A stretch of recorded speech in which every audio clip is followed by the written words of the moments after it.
Speaker, আপনাকে ধন্যবাদ। আমি আমার মূল বক্তব্যে যাওয়ার আগে একটু কৈফিয়ত না দিয়ে পারছি না।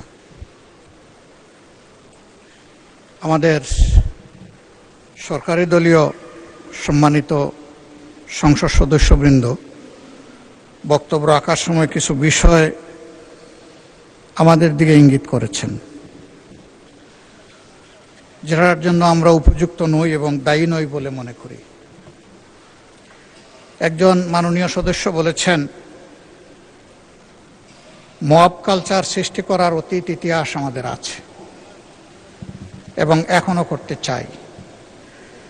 যদি এটা আমি শুনে থাকি আর এটাই সঠিক তিনি বলে থাকেন, আমি বেদনার সাথে তার তীব্র প্রতিবাদ করছি।